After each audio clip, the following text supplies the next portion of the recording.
Good evening everyone and welcome to another Top Echelon stream. This time I'm streaming the finals for the EU server and it's going to be amazing. I'm pretty sure of that. We have 4 incredible teams waiting for you to duke it out in the whole finals.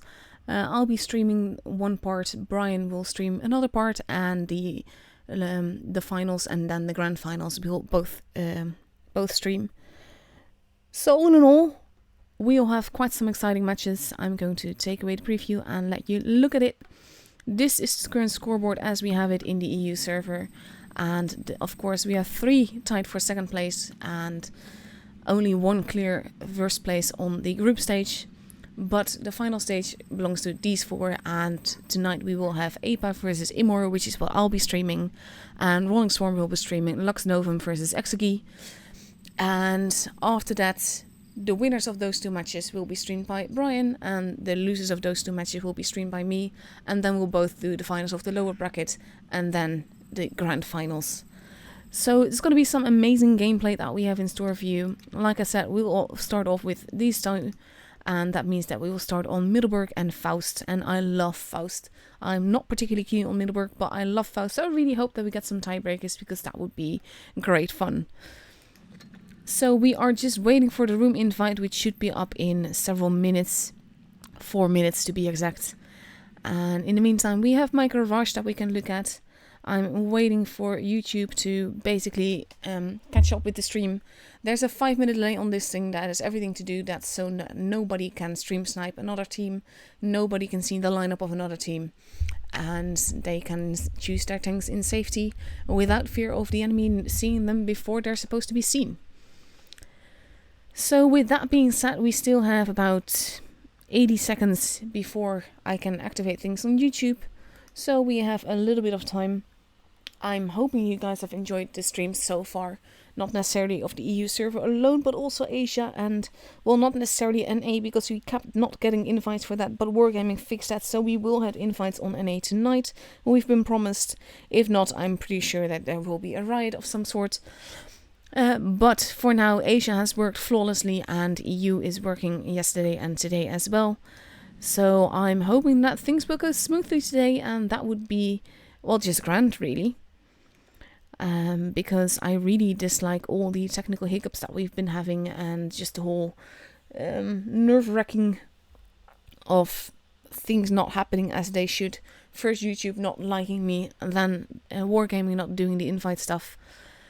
So yeah, I'll be happy when things have just been executed flawlessly, and then it's just up to me to noob out with the commentary and all of that. But that at least is in my own hands, and YouTube really is not when it decides not to cooperate.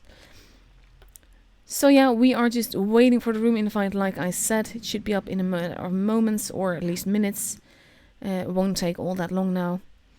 And then we will have some nice gameplay for you guys, because Apa so far has won all but 1 match in the round robins. Amora is known for their lovely gameplay. I'm actually looking forward to seeing them play again. So I can't wait really. I just really want things to start already, and so that I can commentate on the gameplay for you guys, because all this chatter is not that interesting. I do have some replays for you guys, but I don't have that many, and I'm just hoping, like I said, I'm hoping for the tiebreakers because that is just a lot more fun. And we are going to be live on YouTube now, which is great because then we can just focus on the game stuff, which is why I always start the stream quite early, and that is everything to do with the fact that I don't want to be bothering with the YouTube stuff. When the game stuff is happening, then I can just focus on the game, and I don't think that's actually a bad thing. Now I'm just waiting for the stream to kick in. There we go. So then I can pause it and just keep an eye on the chat. Let's see how that all works out, because sometimes it doesn't really want to load well.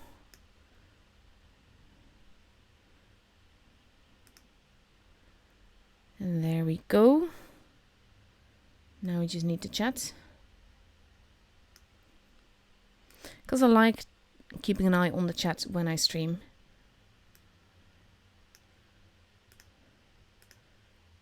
Overall, I think it's fun to follow the chat when you're streaming, but at the same time I'm always careful with that because there's a 5-minute delay, like I said, which means that everything that is said in the chat I see, well, you hear my reply to it way later than you've actually said it, which makes it quite useless most of the time. But with all that in mind, we are live. There is the room invite. Let us go. Apa already fully present. Amor not quite. And like I said, we are starting off on Middleburg. And Middleburg looks something like this. You have base C in the hills, base A and B both in town. And that actually makes things a little bit difficult because it is hard to dominate 2 bases on this map. Because C and the hill section has better positioning, but super heavies perform really well in the city. And there's a lot of buildings with a lot of cover. And that makes it so that most matches on this map end up quite chaotically, really. But we'll see what they do. We've seen some nice gameplay earlier today on the Asia server on this map. And I can't wait to see what our European guys will do. After that, if we get a tiebreaker, we get to go to Faust. Faust is one of my favorite maps.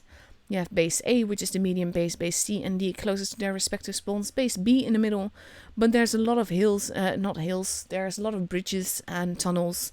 And that just makes this map really interesting to play. Because you can get shots in from very weird angles into other very weird angles. And that's one of the reasons why I absolutely adore this map. It's just great fun in my opinion. So those are the maps that we will see. We still have a little over 3 minutes left to go. I'm going to take away the map so that it won't be on the screen for you guys. And we will see what happens in just over 3 minutes. Both teams fully present now, not readied up yet, but they have plenty of time to do that. So we will just wait for a little bit before we read the lineup. And I'm talking in myself in plural. We are unanimous in this. And like I said, should be great fun. Both teams are only allowed 1 spectator according to Wargaming. And that has caused some confusion before because people thought that I was taking a spectator slot from them. And it wasn't really clearly explained anywhere, to be honest. So I understand why they would think that. But it has been said, and I think that these 2 teams will be aware of that. At least I'm on Amor's side and they will be aware of that because Kuga has been active in the channel that has the proclamation from Wargaming about this. So with over 2 minutes left to go, Apa seems fully ready to go and Amor seems ready as well. Slight changes happening, but I think that's mostly to do with potential loadouts and all of that. But we see that Apa is taking a heck lot of IS-4s and some E50Ms, whereas Amor has a much more rounded out lineup, let's put it that way. At the same time, Apa does have 6 points from the round robins. So that is a lot of points. Only 1 is that they missed. So they obviously know what they're doing. But with a lineup like this, I'm just like, what? Wait, what? And I'm very curious how Amor will react to it when they see this lineup happening in the game. Whereas Amor is taking 2 IS-4s, 2 E50Ms, a Batchat, a 113 and a 268. So that's a lot more balanced, so to speak. But I think that with the lineup that Apa has, it is very likely that they will go and dominate the city. At least that would make sense. At the same time, this is a team game and people don't have to do what makes sense. As long as they do it together, everything can make sense, really. So we have just over a minute left to go. Then we will see the first match of the finals of the Top Echelon Championship for the EU server. So we just have to be a little bit patient. And this is where I just always wish that Wargaming would just insert a button like the team captains can press "we are ready" and then you just go. Because all this waiting is not good for anything, really. But I have seen battles where, well, at least I've seen lineups where people at the last minute decide to do something different. So then I understand the 5-minute stuff. But yeah, it would be nice. Either way, in 15 seconds we get to go into the game and to the battle and we get to see what they do.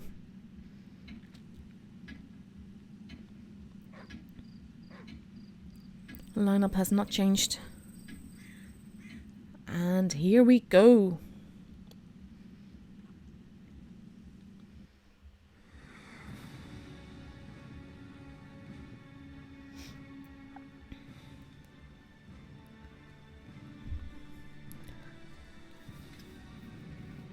Let's see what they do with this. I like that more and more people are having their clan tag in their names. At the same time, I always feel that if you do that, you can't really ever change clans, because then you're stuck with a clan tag in your name and you have to change your name again.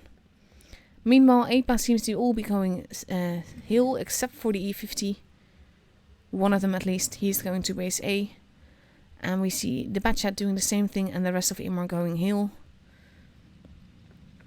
One of the E50Ms has been spotted on IPA's side.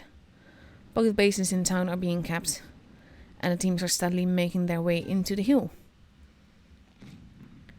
113 taking a position now. Batchat turning around. IS4s are being spotted. They know that they're going to be there now. And we see some first fireworks happening. But not all that much damage is being done. Both teams have a base. So it's all about the kills and the damage and playing it smart. Thunder is in a very precarious position, but it can work out really well if you have a team behind you, and that he definitely has. Shots being fired at the E50Ms here.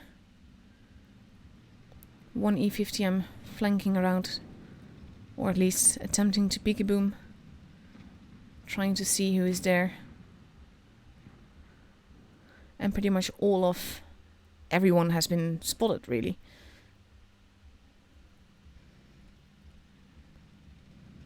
And they are playing it safe. Amora has a tiny point advantage, which means that the action will have to come from APA. But they have plenty of time to actually make a move. And now we see one of the E50Ms, both E50Ms flanking back towards this town. And I think that if they knew that would happen, Amora would make a move on the hills here. They're going through base A. They're going to go back to base B, I think, and try to steal that. And I wonder if that will be a Q. There we go. Base B is being kept. 113 is making a move. And Amora is responding. As soon as B was starting to get capped, Amora is starting to push. And they are pushing the guys on the hill. But there's a lot of HP being lost both ways. They need to focus fire. They need to... There we go. That is one IS4 out of the way. And we see HP being bled all around.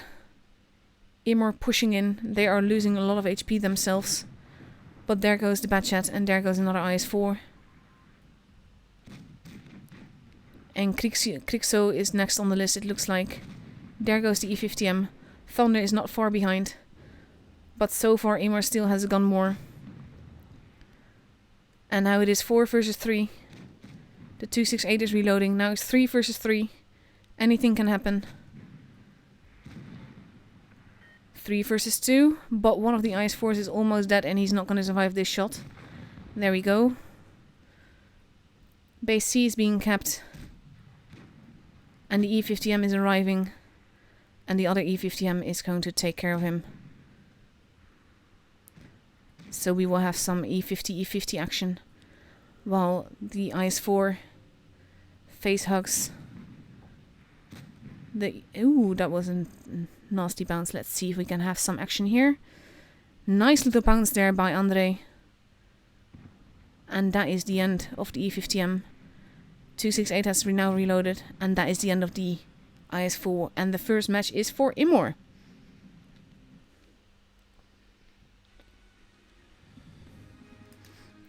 Lovely game this.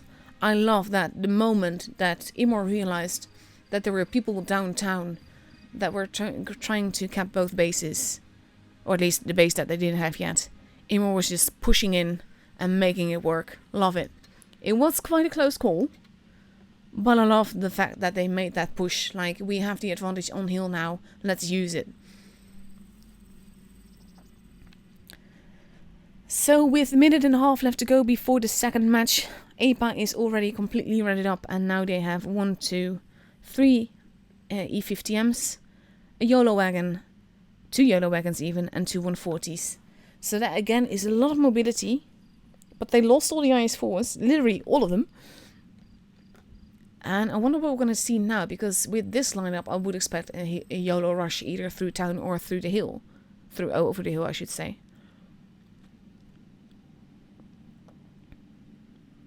So let's see what happens.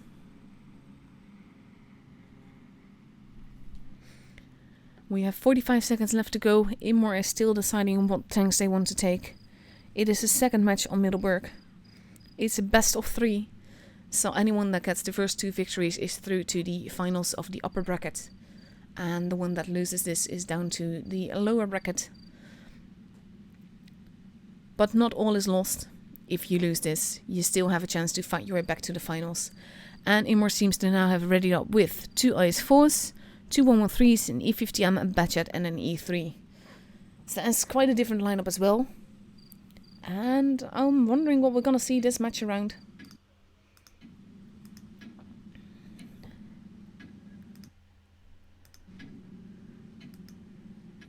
And here we go.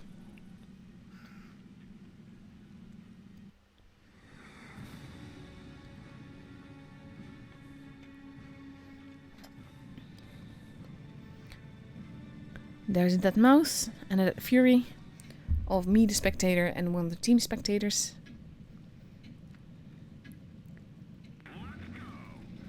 And they are not going to go hill, they are going to go town. And I think, actually no, they're not. Amora is going hill, whereas the Batchat is going town. And the TDs, the YOLO wagons, are going not even hill, they are passing by. And they are already spotted. And shots are happening. The YOLO wagon, basically, like I said, we are having a rush.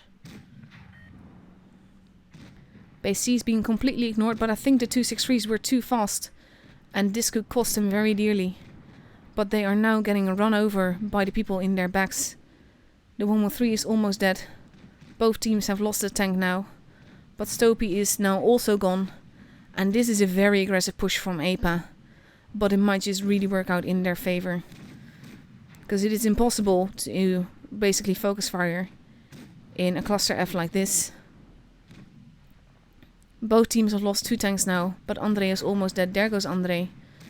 And it's all about the focus fire in a match like this. And the focus fire is now lost.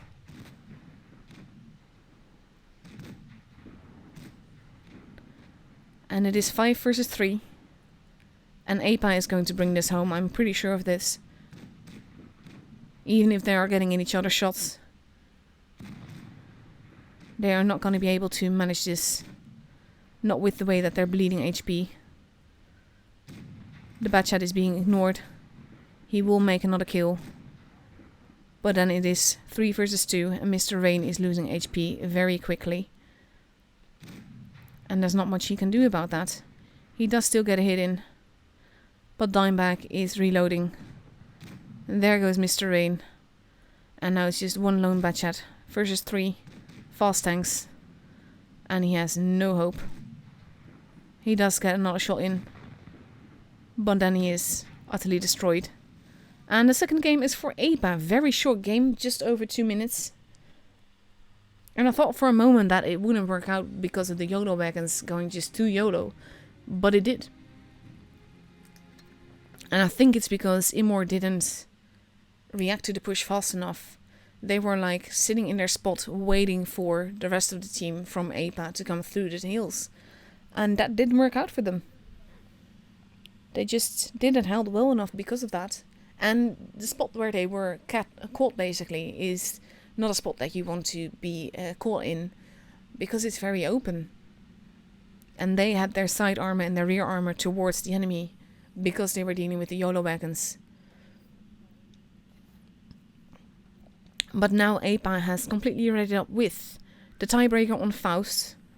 with 4 IS4s, a 215B, a T62A, and a 113. And Amora is readying up with 3 IS4s, an E50M, a Batchat, a Patton, and a 268. So with a minute left to go, we are all ready to go for the tiebreaker. And again, if you lose this, it's not the end of the world. You can still fight your way back to the finals. It just takes a bit more fighting. And I'm eager to see what happens.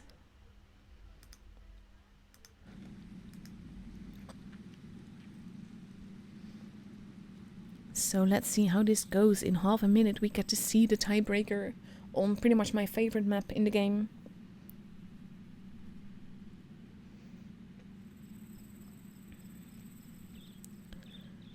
And I can't wait. I love having this kind of gameplay. I dislike the whole brawl thing, but I think it was a brilliant move by APA to make that move. Just like earlier today, I saw a lovely tactic that was used on Normandy, which was also basically a rush tactic, but it worked beautifully. And it caught the enemy completely off guard. I loved it. It's how E7 won the top Echelon championship.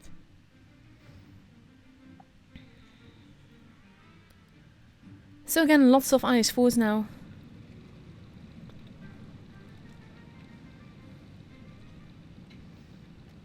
And we get to see soon what happens.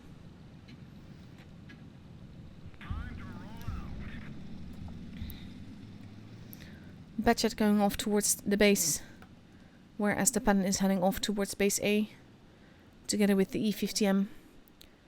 And he might not actually meet anyone there, because APA seems to be focused on base C and B. So it might work out for them to grab the base. Whereas base B is capped, they might actually decap it from inside if they were to take the chance. But they're playing it quite carefully, and now APA will have a point advantage because they will have capped the base earlier. It's a small point advantage though. Ooh, and Dimebag just got massively hit there.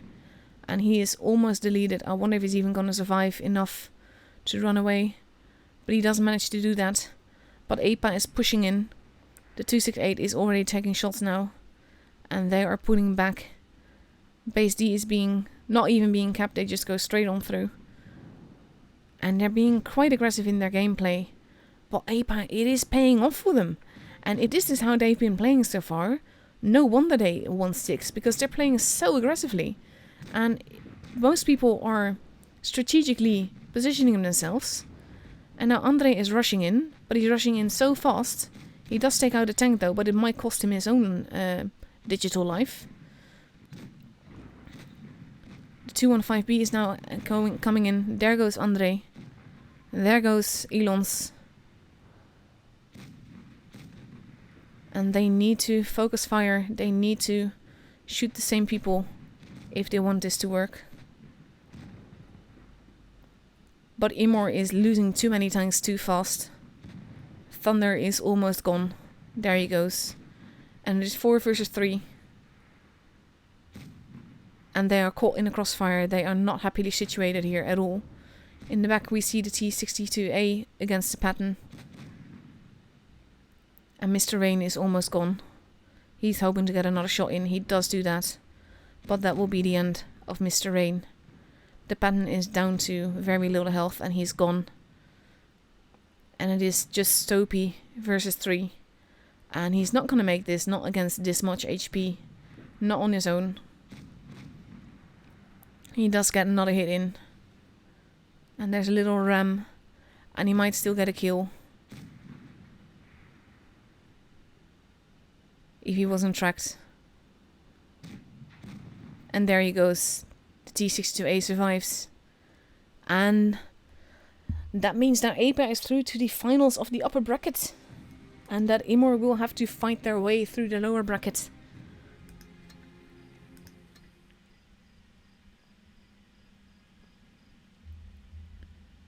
So hopefully... we'll definitely have some inside imagine. We will see Amora again because I know that I'm streaming the lower bracket. So that means that APA will go against Exegi and Amora will go against Lux Novum. I've actually absolutely loved Lux Novum's gameplay so far. And in 15 minutes we will have that.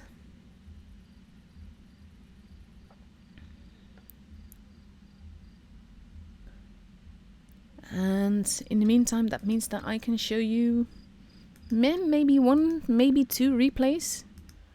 Let me find you some.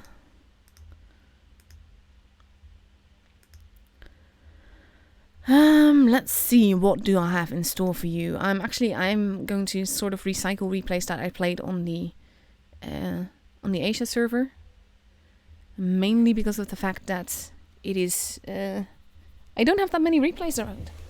But I am going to show you, actually, no, I know what I'm going to show you. I'm going to show you two replays from games that I had in the tanks that are now in store. I'm going to start with the one that I enjoyed, but it wasn't all that special. And I'm going to end with the one that I really enjoyed. It does this. This is so annoying. I hate that it does this. Let me do that again. I still don't understand why it does this, by the way. It just goes to the replay thingy instead of going to show the replay.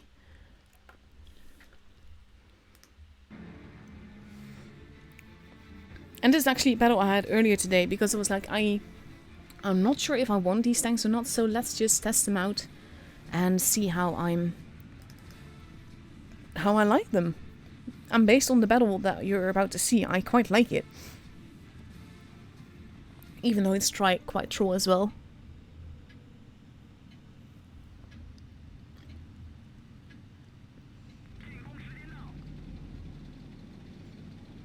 And Apex just showed such aggressive gameplay. It was so cool though. I do like it when it's more elegant and more tactical and all of that. But it goes to show that if you play all too tactical and someone just like rush, it can catch you off guard and you'll be too spread out.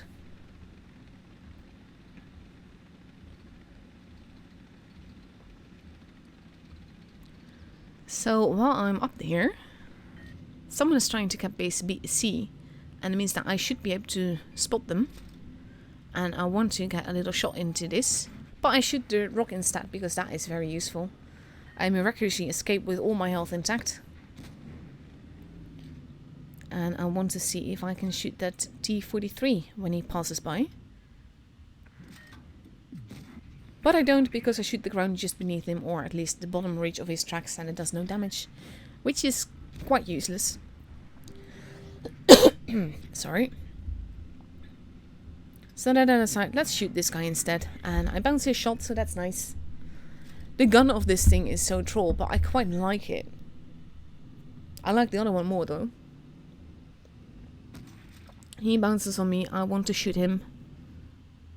And I have to be careful with the people that are behind me. So I shoot that and I already know that I missed because he was moving forward as I shot. And I didn't adjust my aim enough to compensate for that. Now I have been spotted again. I can't shoot the guy in the middle. I don't know where he is. So I figured just, let's see if I can shoot that J Panther 2 over there.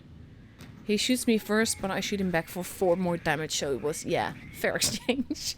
Not really. But now the Tiger 2 is moving in. And I'm pulling him back to see if I can shoot him. But this is actually epic, because I shoot the rock in front of me instead of the tank.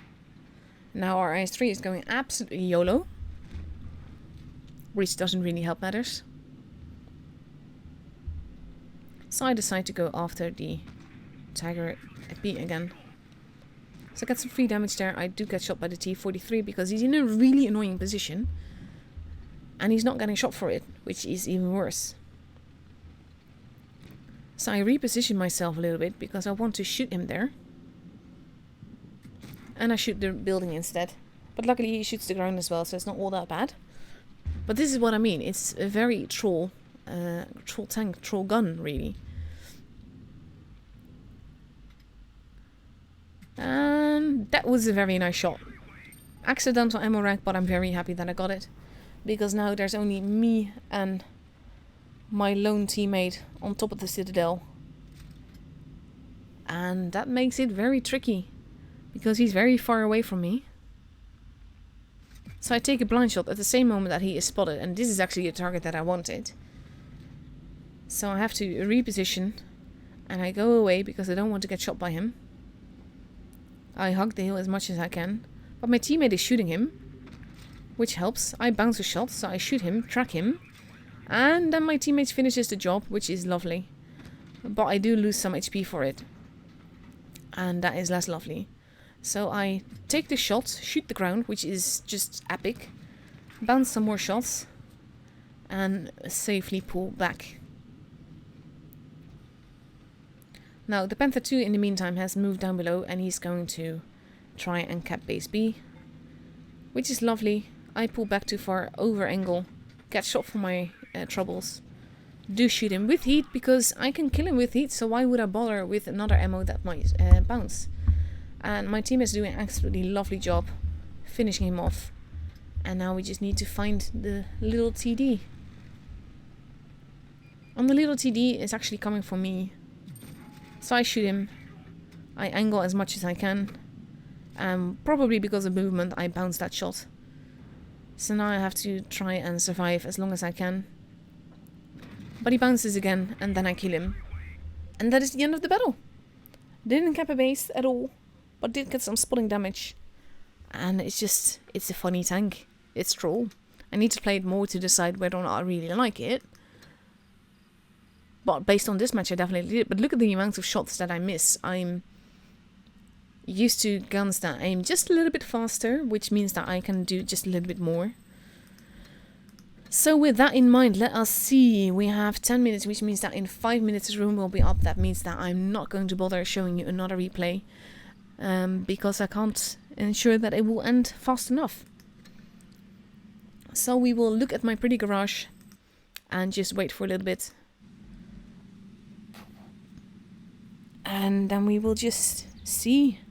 And then we got Amora versus Lux Novum. And Lux Novum has played so beautifully. I've seen them held so well. And I love the way that they are just... They play pretty patiently, really. And I quite like that.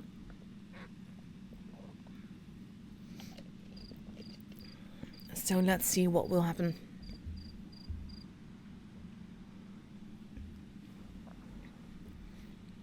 And in a few minutes we will get the room invite, and then we will see.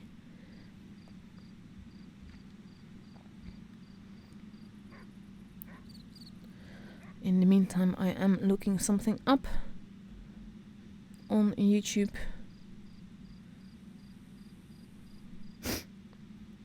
Because I want to know what's going on.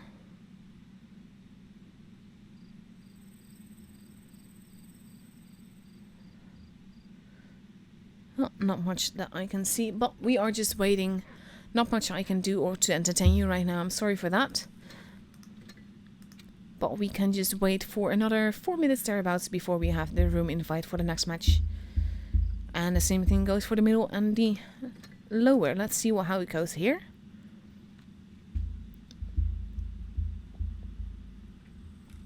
Looks like we have Unknown versus Till for the grand finals on the lower echelon.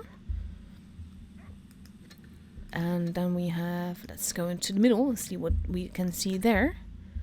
Ah, Un1 versus VF for the grand finals there.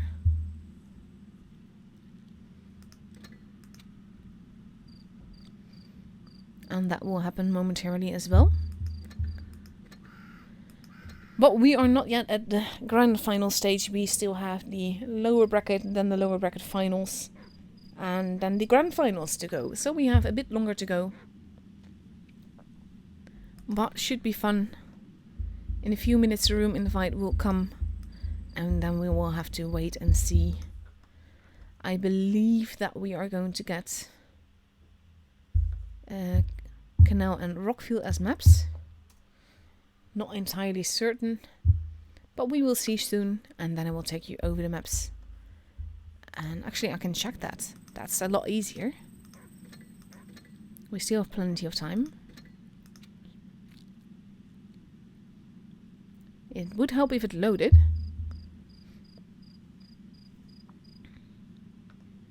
Yeah, Canal, and Rockfield. I absolutely love Canal as a map. It's one of the most fun maps around, in my opinion. Sorry, I still am a little bit sick. It is better than it was, but still. But a little bit of drink usually remedies this. So we are going to go to Canal. And Canal looks like this. You have 4 bases. Base A, which is basically an whatever base, but it's mostly used by campers. You have base B and C closest to their respective spawns. And base D, which is considered the map base. But there are so many camping positions in this map that it makes it quite difficult. But overall, I prefer to go base D because it's easier to dominate either C or B, not both, but either C or B from the locations around D than it is from A. Especially C is more difficult there, where you can get relatively shots as long as people are spotted from the area around D into B. So overall, I really like this map.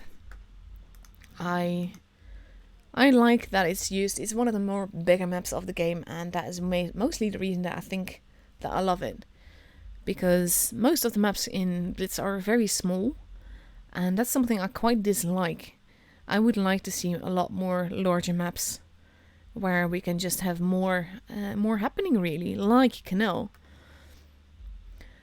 And if after Canal we get a tiebreaker, we get to go to Rockfield. Rockfield looks like this. You have base A, which is considered the heavy base, base C, which is considered the mat base, base B that is in the middle. Base B is definitely harder to cap than most bases, and that has everything to do with the fact that there's a lot of lines of fire into it from both A side and C side. There's a ridge at C where you can camp and you can shoot straight into B, but also into A, mind you. But you do have to expose yourself quite a bit if you actually want to do that. So, yeah. Oh, there's the tournament room. Accepting that straight away.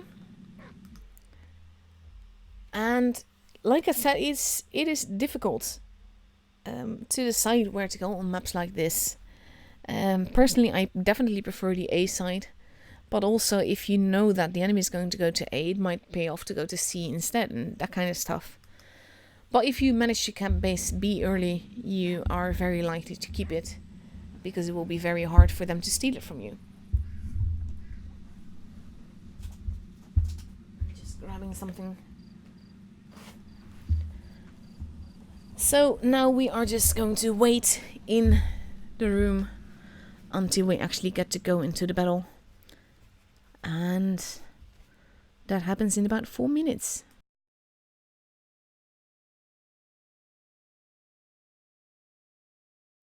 But both teams are already fully there.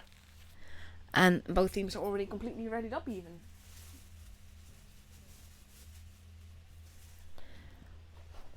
They might still change some things because they have plenty of time. But this is exactly why I feel that streams should always have a 5-minute delay when you stream an official tournament. I mean, if you stream your own tournament and you decide not to use a delay, that's fine. Because you will only give away your own position. But in official tournaments like this, people should take into account the maximum amount of waiting time in a room and use that as their delay time. But we have Lux Novum that has readied up in an AMX 50B, 1, 2, 3, 4 IS4s, an STB and a grill for Canal.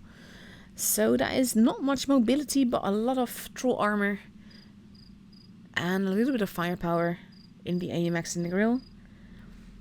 And we have Amora readied up with 1, 2, 3 IS4s, an AMX 50B, a Batchat, a 113 and a 268. So that is more balanced. But we've seen a lot of IS4 gluttony in this tournament, and it has paid off because it is a very troll tank. But I'm eager to see what they will do with this, because I would expect that people would meet each other at base D with this. Because the mobility, and we see actually more changing some tanks and taking their AMX 50Bs out. And those clippers can be so useful, because if they clip the same person and they pen every shot, that person is gone. But at the same time, it does render your AMXs useless for about 20 seconds then.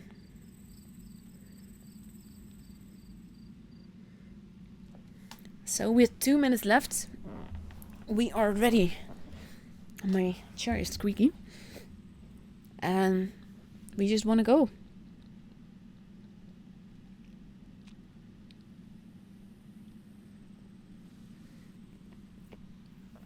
So let's see what will happen. And is Dimebag changing his tank? Or is he just changing loadout or maybe camo or something like that? I do watch the camo stat people use because some camos just look so nice on a tank. And some, in my opinion, really don't.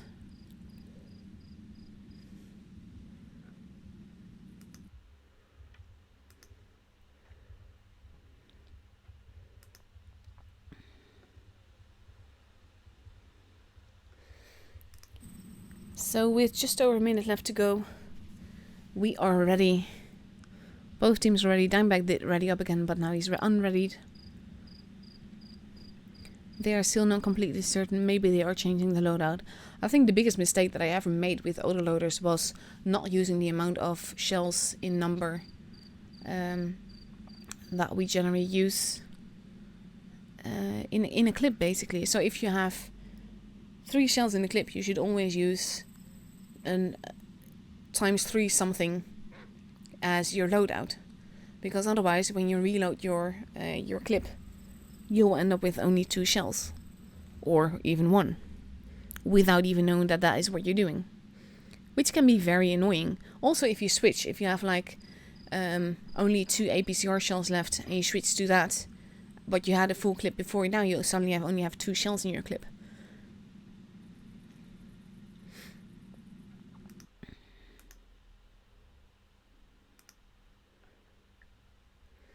So yeah, in 7 seconds we got to go.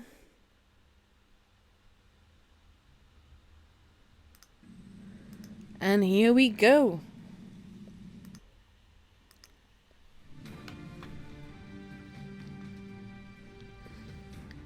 Lux Novum is full of dudes.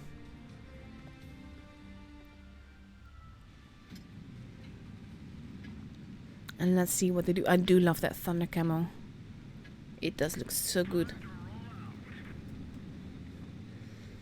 And we have thunder, and I'm not sure what that says. Probably means rage for me, but that's not what it says. Going towards base B, we have 1 IS-4 and a 113 going down, and they will meet 3 IS-4s there, so that's not really where you want to be. And a lot of Amora, the AMXs are going to go to base A. But they will meet another AMX and a grill there if they're not careful. Rage for me has to be careful there because they have some people behind. Shots being fired. Both teams have 2 bases. But Amora has a tiny point advantage.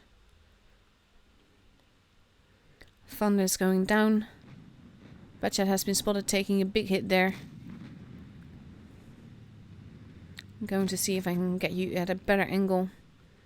AMXs are both looking 2 ways, but the Batchat is being absolutely hammered from the STB and the grill before. So he has to be careful. Wonder if the STB is going to take a blind shot there. 268 is moving in. They need to be careful with those IS-4s in the middle. 268 has been spotted taking some damage. Taking a bit more damage. Amora changing positions. Mr. Rain going down.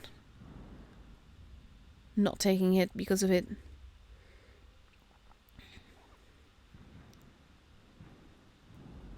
Ooh, and we see Stopey losing a ton of HP there. That is not really the position you want to be in. Rage for me, overextending himself, which doesn't help either. The diamond dude now having been spotted, taking a little bit of damage but not much, but Amora has lost a lot of HP.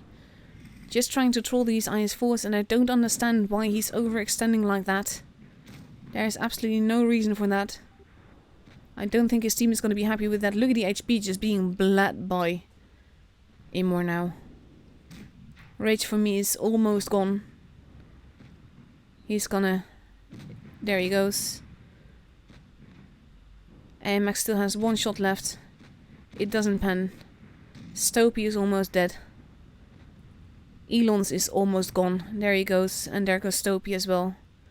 Mr. Rain is on the long reload. But Amora is now losing 3 guns. And the Batchet is almost dead. He will still manage to get another shot in. But then he will likely die. There he goes. And now it is 2 versus 7. And I think we will have a 7-0 here. Because Mr. Rain is reloading. Thunder is almost gone. And they are actually shooting the AMX first. But he's not going to be able to get a kill. There he goes, and there goes Thunder. And it is a 7-0 for Lux Novum. And I think the fact that Rage for Me pushed like that, together with Stopey peeking out as he did, that cost Amora the game here. Because they were... The idea was alright, but they were way too... They overextended, and that is exactly what Lux Novum was waiting for. This is what I meant with patient gameplay. Lux Novum plays so patiently that they're just waiting for the other team to make the mistake. And they will push if they have to, but if they don't, let the enemy do it. Because they will push right into the line of fire from Lux Novum. And that is a kind of elegance and again of gameplay that I really admire. So now in just over a minute we got the second match on Canal. We have Lux Novum completely united up in a 215B, 4 IS4s, a Patton and a 113. And on the other side we see Amora readied up in 2 113s, a 140, a Batchat, a Patton, a 268 and another Batchat. So that is a very mobile getup. Not sure what they're going to do with that, because pushing into all those IS4s is not something that you really want to do. But it should be interesting to see what they do with this. And Amora has surprised us before, so I'll be happy to see them surprise me again.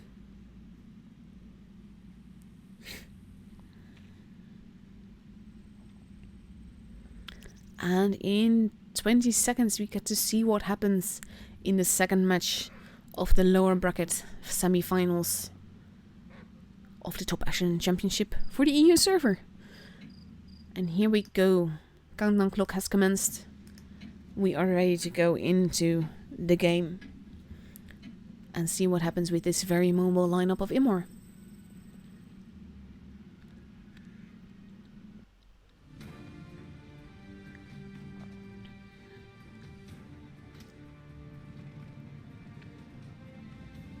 And with this much mobility, I wonder if Lux Novum is going to adapt their gameplay just to ensure that they basically catch Amora.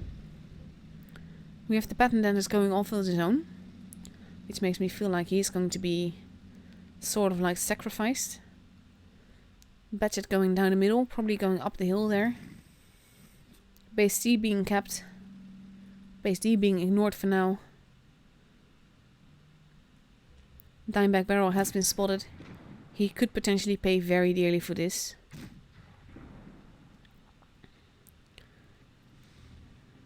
He did keep them from capping the base a little bit early though. Ooh, that was a miss shot, but that wasn't. And Dimeback is retreating. Base B has been capped, but now the Patton is capping base D. And this potential mobile plan could absolutely backfire with the amount of tanks that are now rushing into base D, and the Patton is making a very wise decision of not bothering with that. All the same though, the Patton will get hit with the glorious dude that is angling himself to see if he can shoot the Patton, and he can while he's capping the base. The diamond dude does lose some HP there, but Rage for Me has lost a ton. Base B is now being stolen, but I think the Patton is not going to make it out alive here. It would very much surprise me if he did. And he's still alive. I don't know why he's hanging out there though. But base B has been left now. And there goes Rage for Me. And I wonder if Dimeback is now going to grab base A. Blind shot going into Elon's there. but it doesn't pen. And basically Lux Novum is comfortably holding and having a point advantage. And this is what I mean, now they turn patient, they can just hold back, they don't need to take any extra chances. They just take some shots where they get them. And don't bother too much with the rest. And look at that, they're in positions where they can pretty much build on each other. And now we have the Glorious dude and the Red Line dude. They are working together. The Penetrator dude is being shot in the bum. So he's moving now. But at the same time, the Object 140 and the 113 here are getting rushed by a lot of Lux Novum members. And it is played very patiently. There goes the Penetrator dude. But he's soon to be followed by the Object here and by the 113. And basically Lux Novum is just taking out the guns. And I think that is brilliant. I love the patient gameplay. 268 trying to help here. And by now, Amora does have 3 bases. So if they survive, they could potentially do this. 268 taking some damage there, but in a relatively good position. The Batchat arriving. Shooting into the Glorious dude. And overextending because he's now been deleted.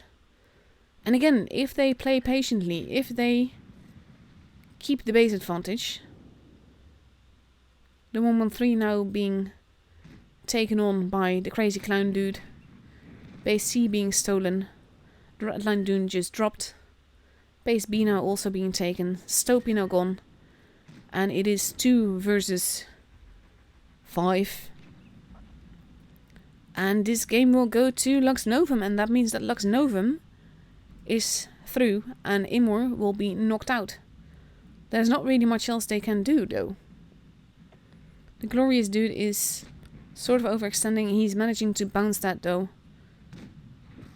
But not that one, and the next one should finish him off potentially. But no, he bounces. And the Glorious dude manages to survive. There goes Elon's. And now we just have Mr. Rain left. And there he goes. The game and the points are for Lux Novum.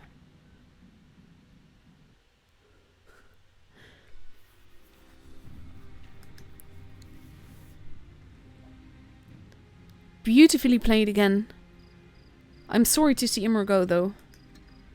But I've become quite a fan of Lux Novum with the gameplay that I've seen this weekend.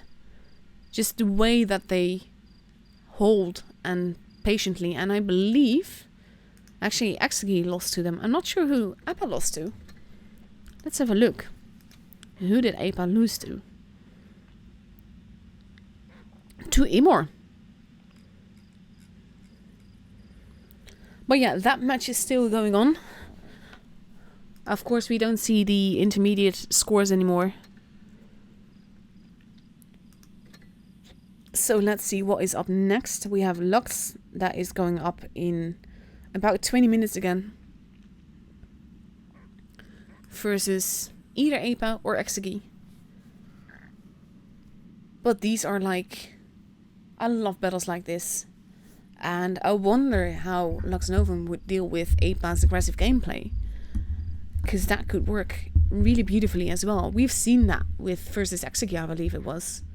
Actually, no, I'm not sure. But yeah, there was a match where the enemy team was rushing quite nicely. And Lux Novum just held. It was lovely.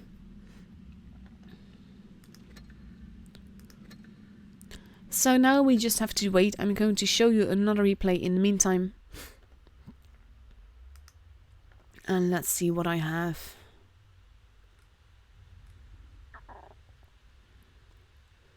Actually, I'm going to show you this.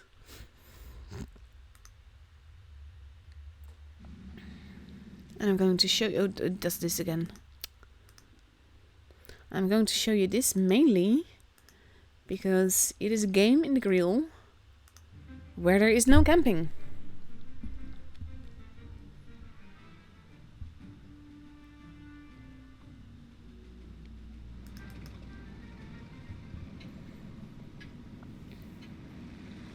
Or at least there is some kind of camping, but it's no camper metal, let me put it that way. I really dislike this camo though. It doesn't look nice, in my opinion. It looks weird. So he's going to go towards the middle. It's not supremacy, so there's no really basis to occupy yourself with. So instead he's going here.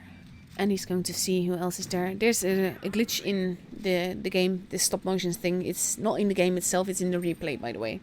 Just so you know. For him, it will have looked just fine. And he's not been unspotted yet, which means that this shot, that doesn't do damage, is actually a painful shot that he didn't really need to make.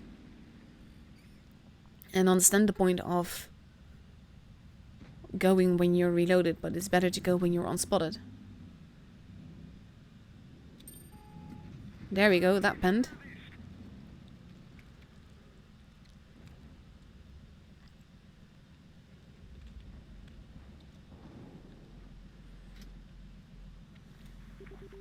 And he knows that there are people there. He's just waiting for people to get spotted. This is a very cheeky shot that I like. And we are already almost 2k damage in.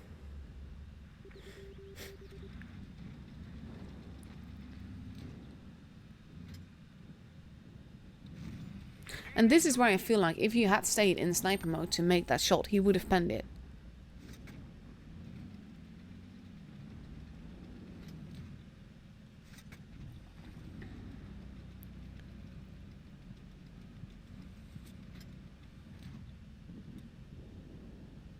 And there comes the E75, and that is a nice hit into the E75. This is actually one of the maps where I aced my grill as well, in a very, very cheeky way. I think it's a good call that he's pulling back like that. Because the T-54 was looking at him quite evilly before.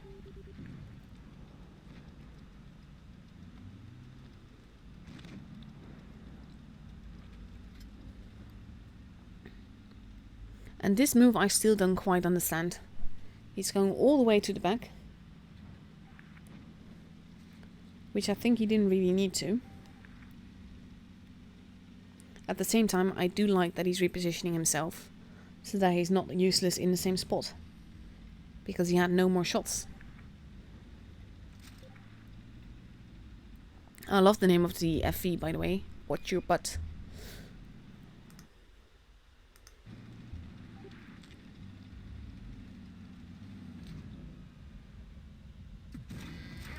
Nice little shot, nice little fire there. And even though he has not been spotted, the E75 is now turning around to deal with him. And I like that you can actually see that. But now he can't shot and he has been spotted, so he's going down to avoid getting shot there.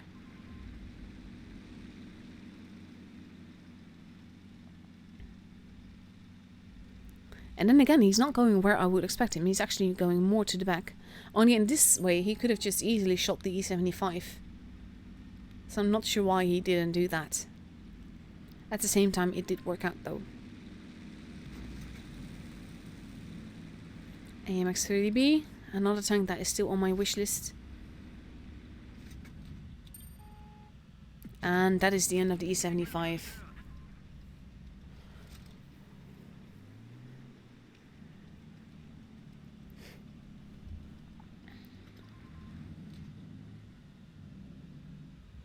And there we see the 183 running away, getting shot as he does.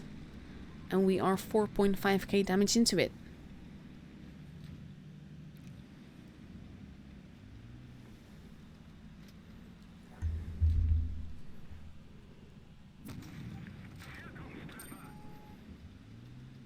And the KPF is not a happy camper.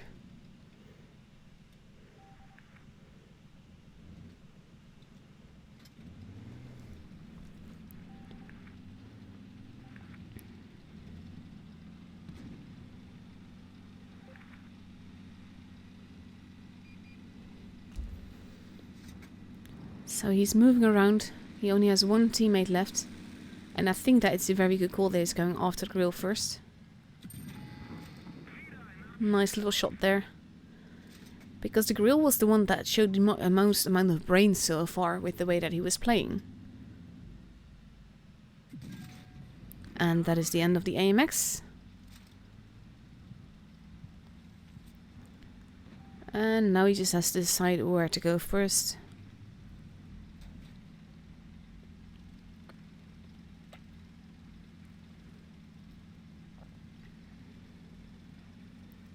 So let's see what he does here.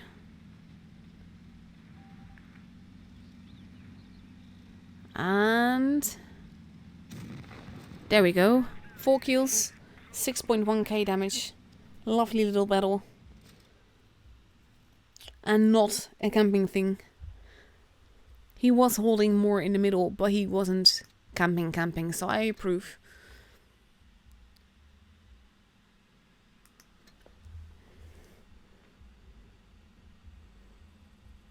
In the meantime, I am getting a lovely replay for you guys to show later on, but that will be in between the next matches, I think.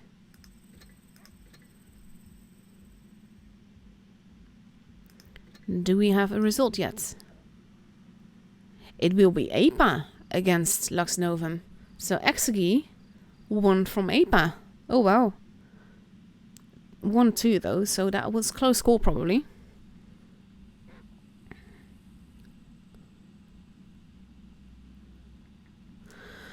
So I'm not going to show you another replay because, nah, technically I could actually. 4 past, yeah. Let me show you one more then.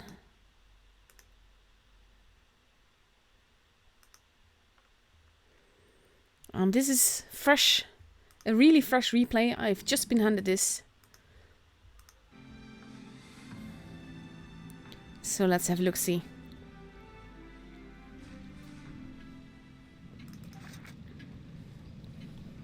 It is not supremacy, so no basis to cap.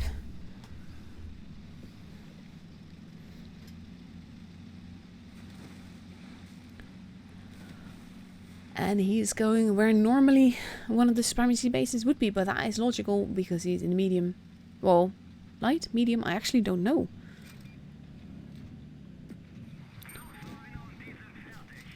I think light, actually.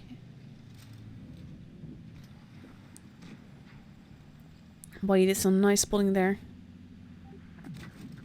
And a nice bounce there. This is a Leo. You can generally shoot it in the face and you will still pen. But in this case, it actually worked out. So now he's trying to decide which side to pick up over. Because you don't want to get shot. And in a Leo, you generally get shot. Ooh, that missed though.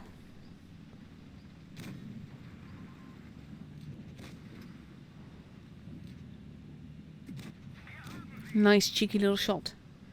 With the 140 that is repositioning himself. And now our Leo is going on ahead. Shooting the ground. Then backing into his teammates. Fufu, what are you doing? Honestly.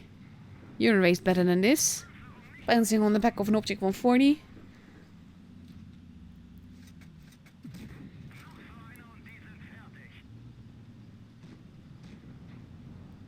I think you need to help your teammate, dude.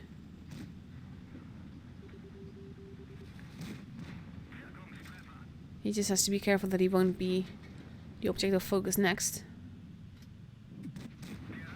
That was just a tracking shot.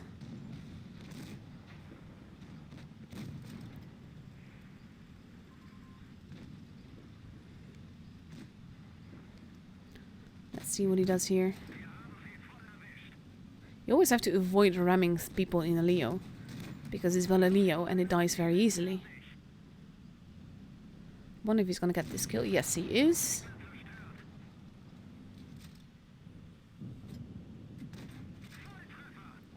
Nice little cheeky shot there.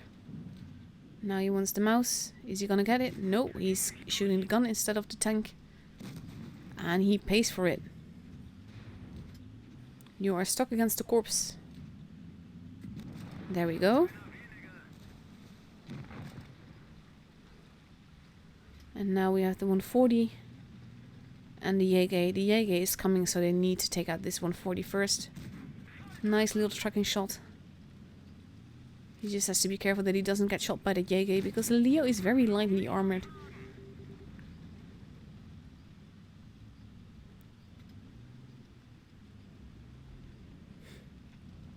And the Object 140 is playing it quite smartly by not going where he is, where the enemy wants him to go, really.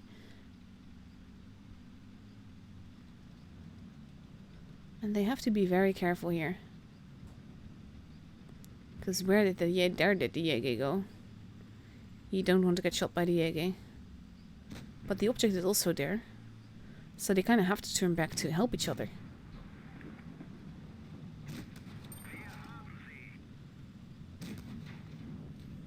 Just be careful of the Yege. If the Yege shoots you, you're dead. Ooh, and he shoots the ground instead. You lucky. Very lucky Fufu.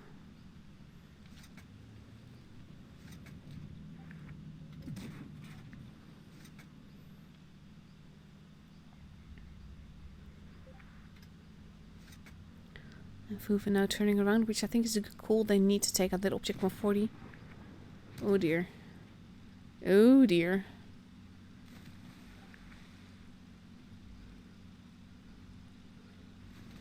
Pre-aim, Fufu. Pre-aim. Nicely done. But now you are only 37 HP. You're in water, so your mobility is hampered. Lucky.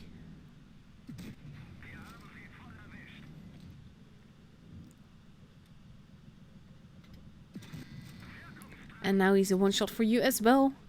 And Fufu wisely switching to heat.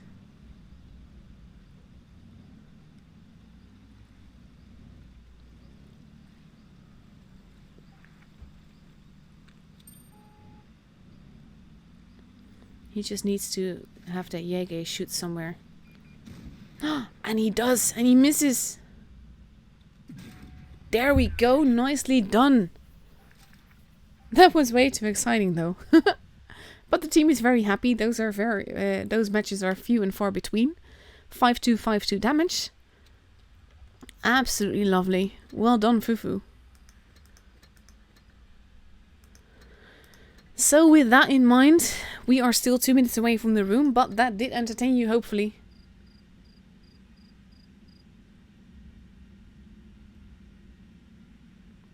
And we just have to wait a little bit patiently before we get the semi-finals of the lower... actually, not sure if it's semi-finals. I think it's the finals of the lower bracket, and then you get the grand finals.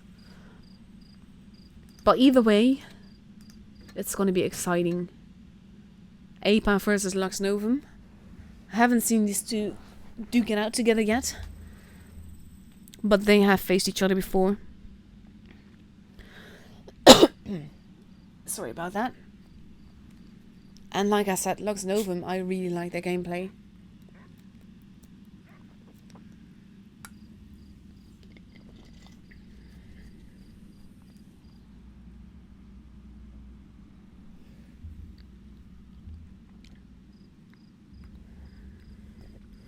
And we just need to be patient a tiny bit longer. 1 minute. Then we get the room invite. Then I will go over the maps with you. And we will look at the teams. Also, don't think Fufu knows that I've streamed it.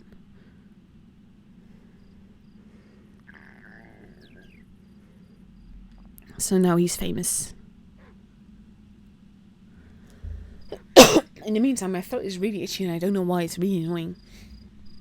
I do still have a cold, so it's probably from that. But I'll try to keep the coughing to a minimum.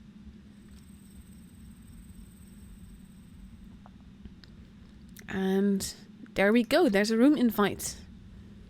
And APA is already almost completely there. Lux Novum, same thing. And we are going to start on Alpenstadt. Alpenstadt looks like this. And it's a lovely map, in my opinion. Base C, which is the heavy base. Base A, which is the mat base. Base B in the middle.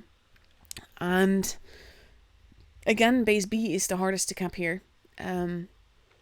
But it can be decapped from positions around A. And positions quite a bit off C. But there's a lot of lines of fire in it. And I think that's what makes the base so interesting. Because if you manage to get it, it will be very hard for the enemy to get it from you. At the same time, we've seen APA rush like they did. So I'm not sure if we're going to get some tactical gameplay here or if we're just going to see an all-out brawl. And base A, pretty much the side with the best positioning in my opinion. But if the enemy has a lot of meds, I tend to go to base C instead, so that I can have the point advantage. So that is the first map that we're going to get. If we get that and we get a tiebreaker, we go to Black Goldfield. Black Goldfield looks like this. Base A is the med base. Base B is the base in the middle that, again, is very hard to cap, which is sort of like the thing for bases B. And base C, which is the heavy base. Again, none of these bases can really dominate, or at least from one of these bases, you can't really dominate any other base. I think C and B come closest then, but you have to extend yourself in a position and on a level that you really don't want to, because everyone around A will be able to shoot you then. So that makes these maps quite complicating, but at the same time, because these are team matches with teams that are generally on voice and communicating together, people can do basically anything and go anywhere they want. So with 3 minutes left to go, I'm removing the map so that you can actually see the screen. You see the lineups of Lux Novum with 1 Object 140, a T22 medium, 2 268 and 3 IS4s. And they will go up against APA's E50M, 140 mouse and 4 IS4s. So that's a lot of IS4 spam again. But I wonder what we're going to see with this. You can't really rush with the mouse. At the same time, you can send him to B and then rush all through it. So it will be fun to see what happens here. And what they will do with these lineups as per usual. I love these gameplays, and I'll very much wonder how Lux Novum's patience will play out against APA's aggression. In the meantime, APA is derping around a little bit. And now we are just waiting. We have 2 minutes left to go. Everybody is readied up. Everybody is ready to go for the finals of the lower bracket, who will determine who goes up against XZ in the grand finals for the top Echelon championship title.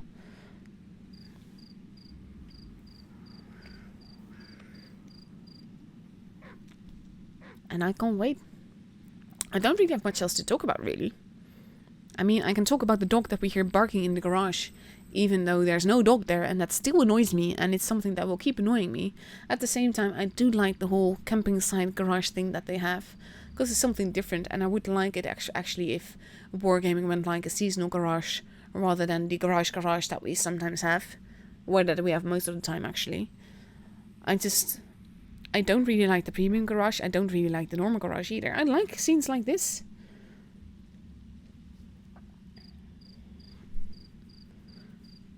And in 1 minute we get to see the finals of the lower bracket.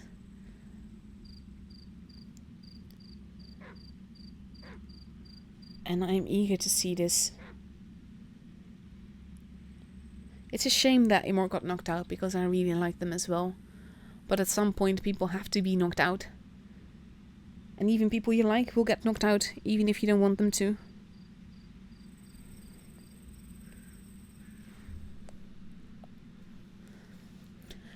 And we just have 38 seconds left to go before we finally enter the battle and we finally see what is going on.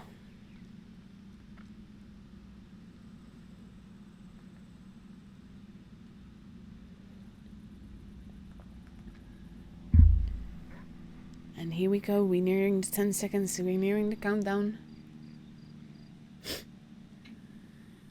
And here we go.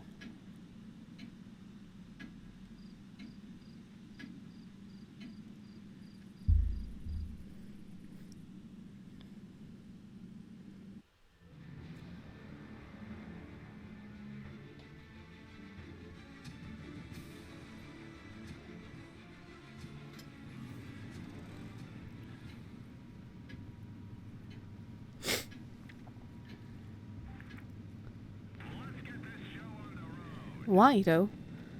I mean, all for it. Oh, because he's looking at YouTube. That's actually really nice of them. He's not in the team, but he's a clanmate on YouTube. So we see that Lux Novum is actually focusing more on the base A side, going a bit towards the middle to overlook and decap base B if needed. Whereas APA is overlooking base A, going towards base C, and spread out pretty evenly, so we looked like to have a less aggressive match and more tactical one. The crazy clown has been spotted. We see a blind shot going in, and we see some minor damage being done. Base C is now being kept. The mouse is steadily making his way. Well, actually, he's holding behind base B. Base A now being kept by an unspotted IS-4. The T-22 medium is capping alongside with it, so that they have a bare minimum of points behind APA. And they will still need to take out at least one tank of APA in order to get this.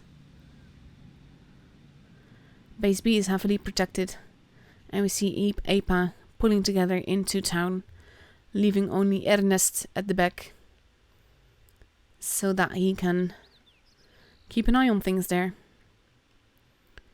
E50M is sent to base C to protect it, I believe. But all of APA is ready to respond either in base C or base B, depending on where Lux Novum decides to make their move.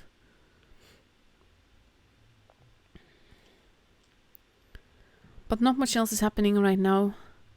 No one is spotted, no one is firing.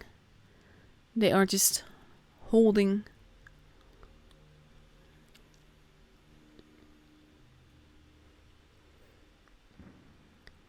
Blind shots happening, but no one is there.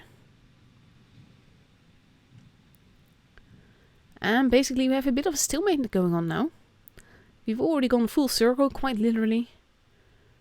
And we are attempting to do so again. Not much else going on though.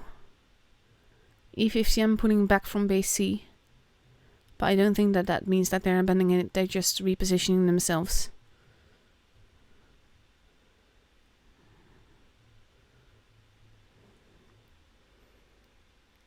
And sorry. The money dudes is moving into a more forward position, taking a shot into Moikar there. And we have Lux Novum making a push on the seaside, with the 140 and the T-22 moving to get the base, but they won't get the base, not with this. They will need to rush straight on through if they want this. The E50M is being targeted. Shots happening. IS-4 versus IS-4. All of APA is putting together. The Diamond Dude is definitely in trouble. He needs to pull back, and he needs to pull back right now, together with the T-22 medium. Morcar is losing a lot of HP. The Diamond Dude is now gone. And it is a field rush. The crazy clown dude is losing a lot of HP here. But there finally goes the E50M, and I wonder if it's worth it, because they are losing tons and tons of HP trying to get this. And APA still has the point advantage. There goes the penetrator dude. There goes Moikar. But the money dude is in trouble. And only now is the rest of Lux Novum arriving. People are dropping left and right. Both teams have lost. Well, actually, they've lost the gun more now. And it can go every which way, but they need to focus fire. And that's pretty much impossible, because APA is making it impossible for them. And he does take out a gun, but it is 2 versus 3. And it's pretty certain that this game will be APA's. They are focus firing very well. And the red line dude won't survive to lift it, to tell the tale. Even if he takes out the object now. Which he does not. And now it is 1 versus 3. The mouse is moving in for a hug. And that will be the end of Mad RNG's dude. And there he goes. Exactly as APA hits 1k points. And the first game is for APA.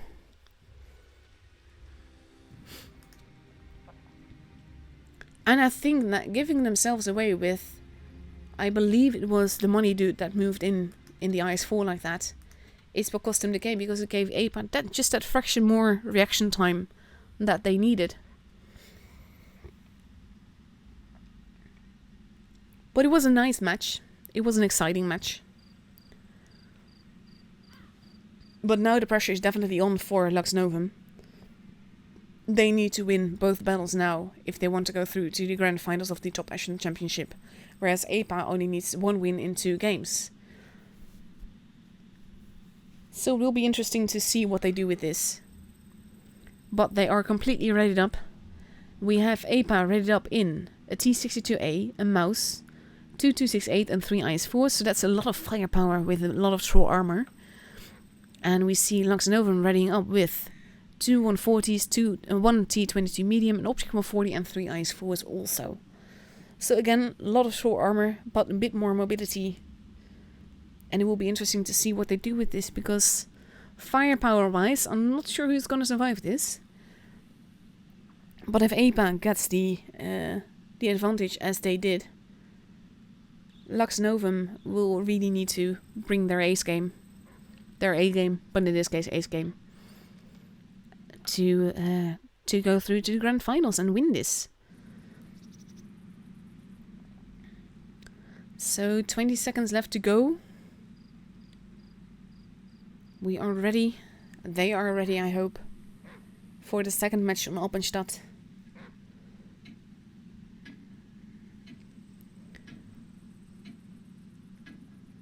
And here we go.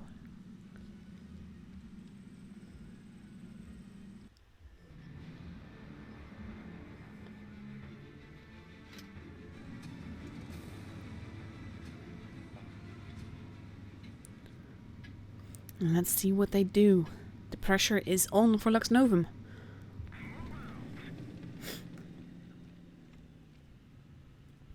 And we see Lux Novum pretty much moving as before, focusing more on the A side and a little bit on the B side. And we have APA following a similar fashion. There are no AMXs this time. And they are moving straight into A, and that might just cost them. They are rushing in, but most of the enemy team is here. And they will have to focus fire really well and make it work really well if they want to do this. 268 is arriving. That's, ooh, the other two, the Object 140 has just been obliterated. And this is, I think, a field push. I think we can call it that. And there goes the diamond dude. He's not going to survive this. It cost him 2 tanks to take out one. It might cost him 3 tanks. And the T22 is not going to be able to run away from this. There he goes. And I think we can already say that this will be APA's game unless miracles happen. And I don't think that they will. Mad RNG's dude is losing a lot of HP as well. They need to take out those meds. Mad RNG's dude losing way too much HP. And the red line dude is covering, but it's costing him a lot of HP as well. There goes the glorious dude. He's being hammered. And it is 3 versus 5. 2 relatively low HP targets. But the mouse is protecting Moikar. And the glorious dude is almost dead. There he goes. It's 2 versus 5. This is APA's game, and APA is back against Exeki for the grand finals of the Top Echelon tournament. Championship, I should say, I think. And it was such a nice move, but they didn't know enough about where the enemy team was. And the penetrator dude is now alone, and he dies. And APA is through to the grand finals of the Top Echelon Championship. Well done by APA. And this is why I find it quite ironic, because I've been prizing Lux Novum on their patience, and both these games they've played really aggressively and it really didn't pay off for them. The patience game is what they excel at, and for some reason they just threw that out the window and decided to play very aggressively, and it didn't work out for them. So that's a shame, because I've really liked their gameplay, but this just didn't fit into what I've seen of them so far.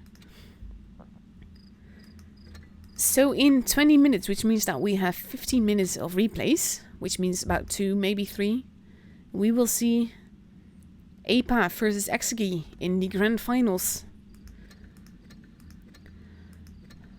And let's see what I have left for you replay-wise. I do have another one of my own, so I'm going to show you that. This is actually one that I've already shown on the Asia server as well, but I really like it, so I'm just going to do it. And it's doing this again. For some reason, I think if I've already opened it, regardless of what account I was on, it just goes to here rather than anywhere else.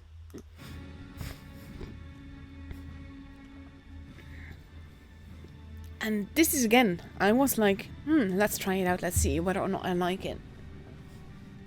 And then this happened.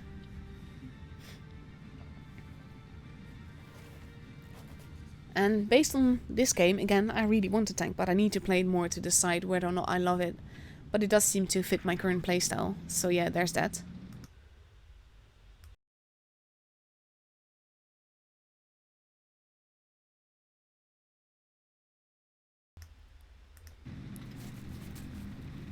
So I start by going towards base A because I'm a heavy and that's generally what I do. And we should have the upper hand at A. And as per usual, I enter sniper mode because basically that means the free shot that you get is the first shot that you get is generally almost free damage. So I bounce one and the other shoots the snow instead of me, which helps. And I just want another one into him. I'm pretty sure that I won't bounce this one because I'm not really angled right, I'm not wiggling. So I don't bounce it. But now he's a one-shot for me, and he's been tracked, so that's actually very helpful. So I shoot him, and I kill him, and we cap the base. And then we just need to kill off the IS-2 Berlin instead. But he's actually getting stuck against the corpse, which helps, because that also throws off his aim when you're driving against something. And the reload is pretty long, but it's such a nice tank, this. I quite like the way it looks, I quite like the way it works. I can't shoot that guy though, and this guy pulled back too far, so I don't want to overextend. So for a moment I look if I can see him. Sorry. And then I look if I can shoot the IS-2 Berlin. But I shoot the rock instead, which is very useful. So I pull back as I reload. Wanting the IS-2 to make the mistake. I bounce him there, well rather he only tracks me.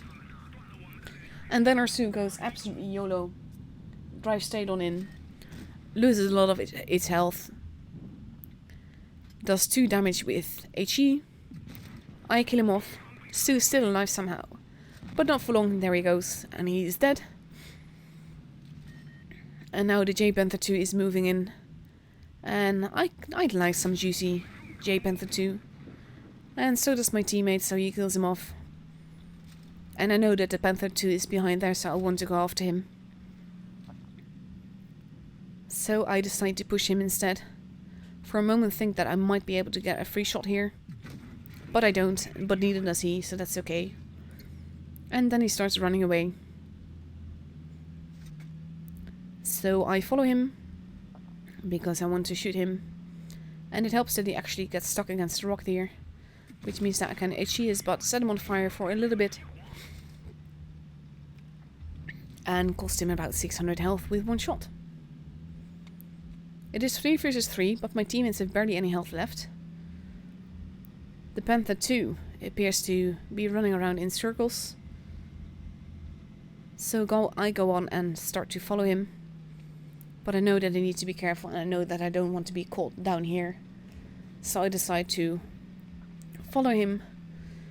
But then reckon that if he is starting to run in circles, if he keeps running in circles, that means that I can catch him here. So I turn around. And then back on up. To make this lovely little shot. Barely aimed. And then I pull back a little bit. And now we are in a Kolobanov situation. And I'm just hoping that the enemy team does what I need them to do to win. Which this guy at least does. He drives straight into my shot, which lets me kill him. And now I'm at a loss. I can either try and see if I can get the Panther 2 that way, but he decides to come for me, which helps. So I bounce him and I shoot him. And this is actually not a good thing because he has quite a big reload. I can't HE his sides. And I only have one APCR shot left. So I shoot him. And now I have only heat, so I need to make sure that I aim above the tracks and not actually at the tracks. So when I reload, I shoot him and he dies. And now there's only one dude left, but he can't one-shot me and I can't one-shot him. But luckily I can penetrate the top of his turret. And then I pull back. I will reload in time, but the question is where I'll have time to aim. But luckily he bounces on me, so that definitely helps.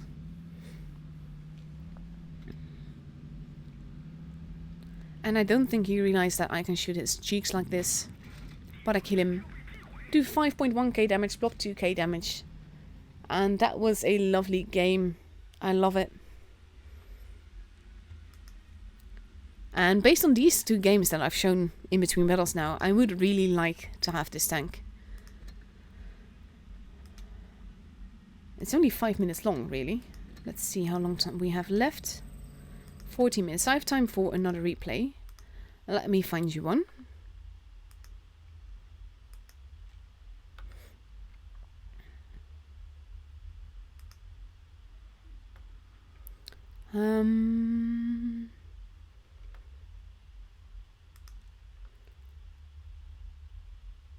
It would help if Discord loaded, because that actually helps with the whole showing things.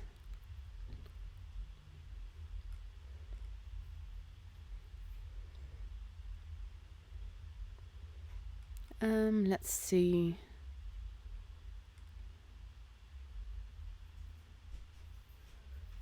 Oh, we have nice... Actually, I might have shown that already. Let's not do that.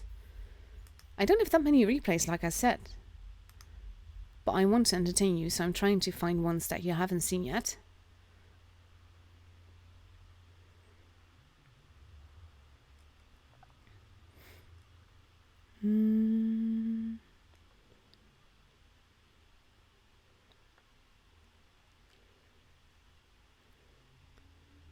Let's see. No, I shown that already as well. I'm at a loss for this. I will need to find some new replays.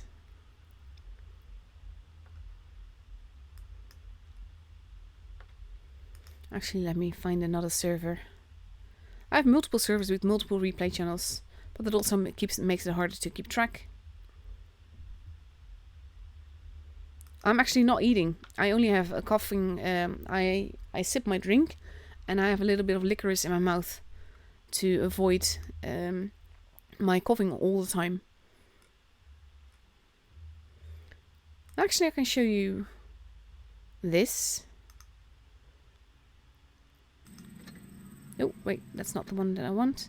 Go back.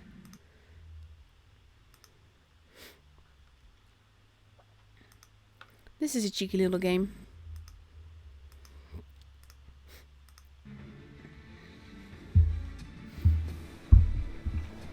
But because I'm actually sick, my throat is itching all the time. And that makes it really annoying to talk a lot. And I love doing this, so I don't want to avoid doing that.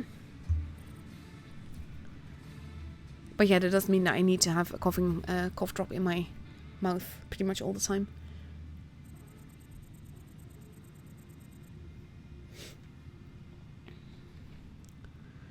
So we are waiting for the game to start. There we go.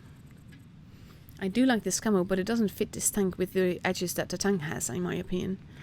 That's the issue with a lot of tanks and a lot of camos, to be honest.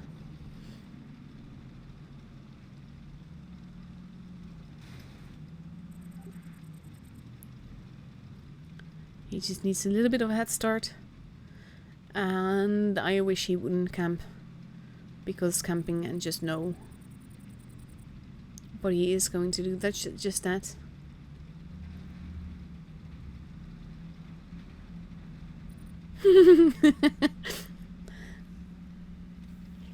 And now he's actually falling down. But he can still go back and try again. If at first you don't succeed, you fail. So enemy has been spotted now.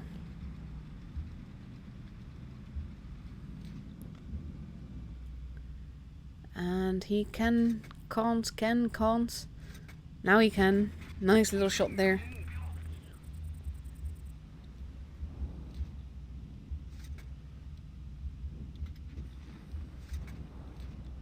Well, this is actually very true. That did no damage. Someone just said, beauty is in the eye of the beholder regarding the ugly camo on the grill that I commented on. I love the lava as well. The lava looks so good on the grill. I don't really understand why he pulls back then though. He has been spotted, but he hasn't been getting shot at all.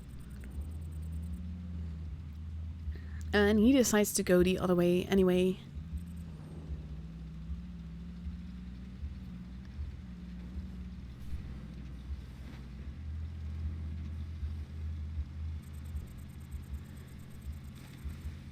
Probably to see if he can catch that guy off guard. This is actually one shot that I really like. Just all the way at the back. Patiently aiming and then deleted. And then he just continues on flanking.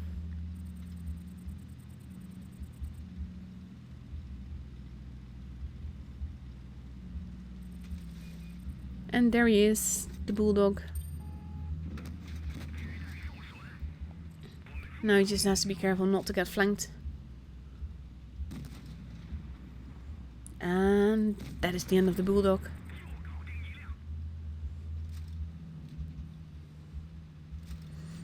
Apparently I can't pronounce this. His old nickname was Maverick. And I can't pronounce his new one. But apparently it's the name of a lion. Like a real lion thing. So I quite like that.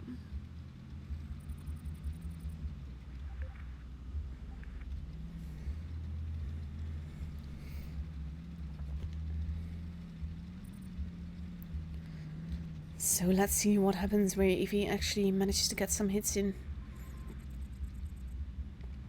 I've actually seen a Jäger do something like that and get stuck and not be able to move again.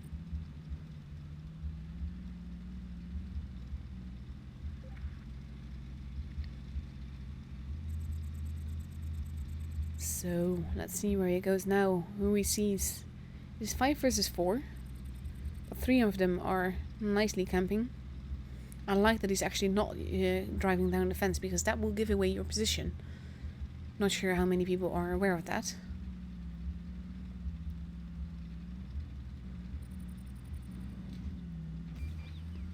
I kind of have the feeling like the little TD that could. Borsig has been spotted now. And the Borsig is driving down. Nice little shot by Mav there into the guy. And he can't really get shot there by the Borsig, but he can get some nice shots into the T29 there.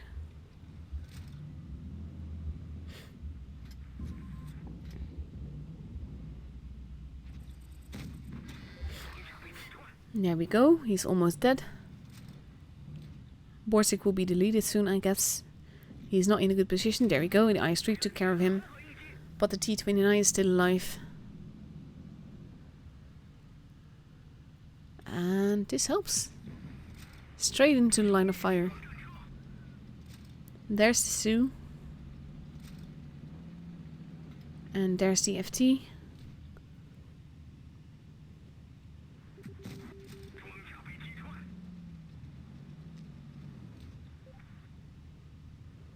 And let's see, will he make it? Will he make it? Yes, he will.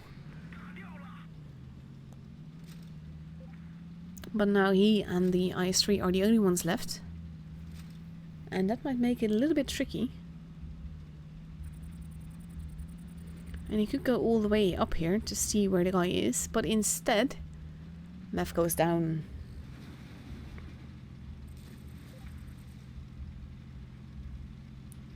Because they need to find him. They don't have much time left.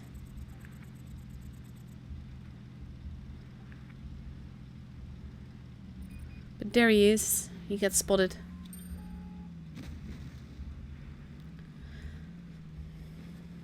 But then he actually keeps on driving and Mev is moving in a position where he can shoot him.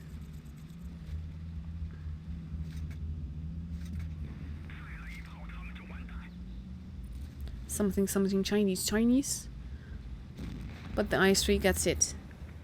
And that is the end of the game. Lovely little game here. Although he did get a camper medal, but I'm not surprised at that. But it was a lovely game. Epic damage. So now let's see how long we have left to go. Just a minute, so that's actually timed pretty perfectly.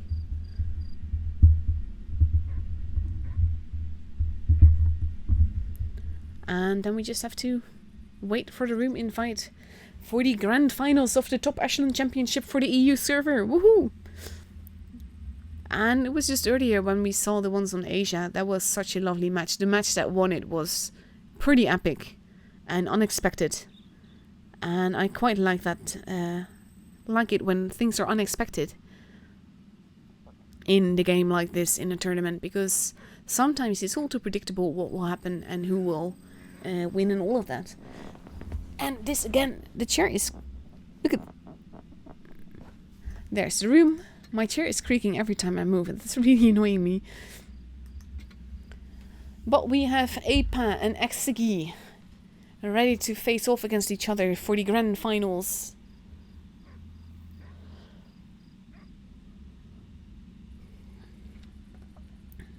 Both teams are almost fully present. And we see Brian on the other side also streaming this. Apa not using a spectator, but Exegi does. They both have won. Enemy STB, by the way, great guy. Very great guy. Matt Willie, awesome player. For the rest, I don't really know them by name. But Herman Ross is such a sweet guy. So with 4 minutes left to go, we are going to Dynasty Sprawl. And Dynasty Sprawl looks something like this. It looks like a panda. You have base C and B, which is like the belly and the chest. Then you have base A, which is the head with the little ears. And then you have the little paws. And it is just... It's a panda bear. Dynasty Sprawl is a panda bear. Which makes sense because it's a Chinese map, so yeah. But I quite like that. I don't know if that was done intentionally or if it was done accidentally. But it is a panda bear. So, generally speaking, when I get this map, I tend to go to the area around C when I'm in anything fast or with gun depression. Because I feel like the positioning around there works better for me. But base A is better for super heavies along with base B. But we see that most of the tournament matches, people are focusing on base B and C together, or the area thereabouts. And that's basically around the panda tummy where all the action takes place. So that is the first map that we're going to get. And after that, if we get a tiebreaker, we get to go to Normandy. Normandy looks like this. You have base B in the middle, which is on a little bit of an elevation, so you can get shot in there really easily. Base A, which is the mat base, which is several levels lower, nearer to the beach. And you have base C and D closer to their respective spawns. I quite like this map, and especially after the action that we saw this morning, I actually really like what the potential of this map. And I'm very curious to see what Exegi and Apa will do here, because both of them have quite an aggressive playstyle, and that can clash quite literally, and then it will all be about the focus fire. And that's something that I'm curious to see. I want to see this matchup because of the aggression that both teams have shown. And basically, I'm expecting full-out brawls, but it will be fun. So I'm going to take away the map now so that it won't be on your screen when we enter the battle. And we have Apa completely rounded up for the panda map, Dynasty Sprawl, in 4 IS4s, 2 mice and an E3. And they will be facing off against 4 IS4s, a mouse, an E3 and a bad chat. So that is 1 mouse exchange for a bad chat, but otherwise pretty much the same lineup. So it's going to be... These are going to be really fun matches. And like I said, with both of them showing off their pretty much aggressive gameplay, it will be great fun to see what they do in this small map against each other. We have little less than 1 minute left to go, and while we wait for the grand finals of the Top Echelon Championship for the EU server to begin. And then it is a best of 3, so the team that gets 2 victories first wins the tournament.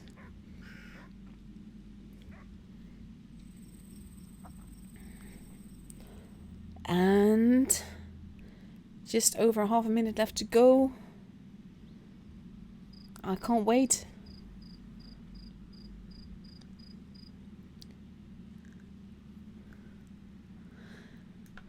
And I hope you guys can't wait either.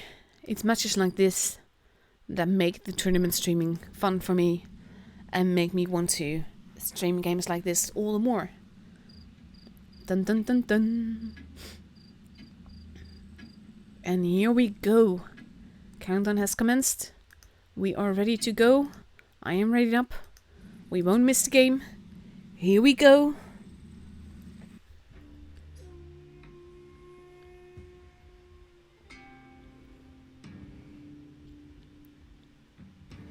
Dun, dun, dun, dun, dun. And I wonder how aggressive these teams will be playing this. I would be very surprised if they don't play it aggressively and suddenly start playing all tactical and stuff.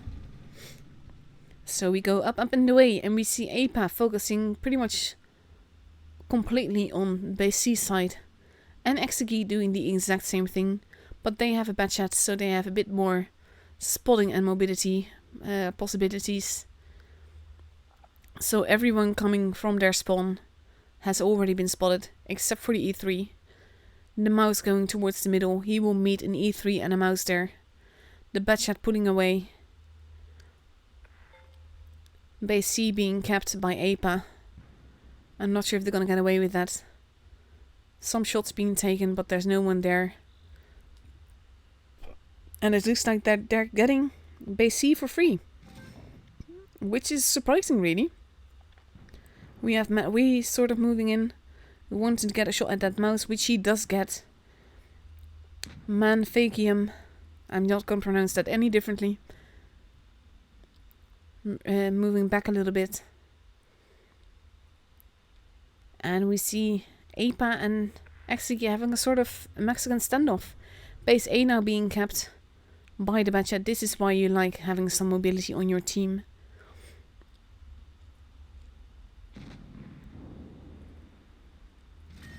And APA now moving in towards Exegi. Wanted to get those IS4s. But they will need to focus fire very well to make this work. A lot of APA is already losing HP now. And they are focus firing, but it's costing them a lot of HP to try and take out one tank. Let alone 3. They will probably do it. There he goes. That's one IS4 out of the way. Now always noob team is next in line to get shot to hell. There he goes. But there goes one IS4 of theirs. They lost a lot of HP trying to do this. But they might be able to get away with it. Hades is next in line. The mouse moving in to block. There goes Hades. And that means that Exegi has lost 3 guns now. But APA is not all that far behind. He does get another shot in. The mouse moving in. And he manages to survive. It is 4 versus 3. But the bad chat is moving at the back. 3 versus 3. But the bad chat is going to kill off Moikar. And it might still be Exegi's game. There he goes. Then we have mouse hugging, and E3 versus IS4. And I wonder who will reload first. And he gets it. And now it is 2 versus 2 again, but there's a nearly fully charged bad chat that is going to clip the IS4. The IS4 getting stuck against the corpse does not help. The mouse focusing on turning around to focus on the mouse instead. Because they will need to work together to make this work. Let's see if they manage to do this. Ooh, that's a very expensive bounce. The Batchat moving in. There goes the Ice 4. And them not coordinating together enough might cost APA this game. And there he goes. And the first match is for Exegi. Unlike what we expected. For a little bit at least. It could have gone either way, but there was just not enough focus fire.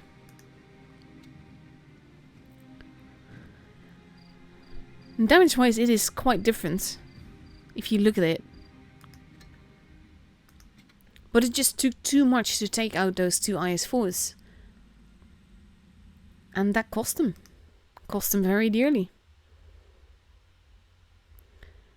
So we are ready for the next match. And the next match happens in a minute and a half. And then we get to see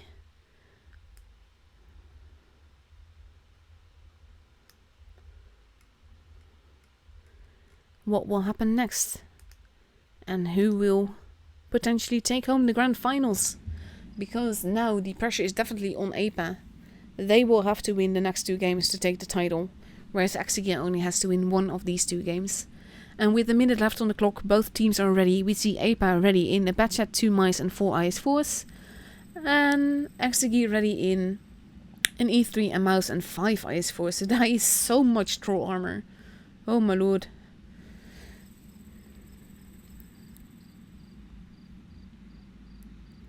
And we are just ready to go. We want to see what happens.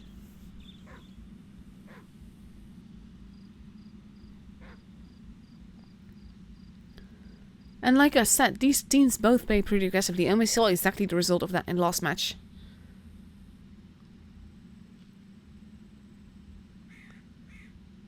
And like Fugit says, they actually see like the match that was just starting, I think. The last match at least. So with 5 seconds left to go, we are all ready to go into the game. And to see what happens and whether Exegi is going to take this home with a 2-0 or if we get a tiebreaker on Normandy. I'm actually hoping for the tiebreaker because that's great fun.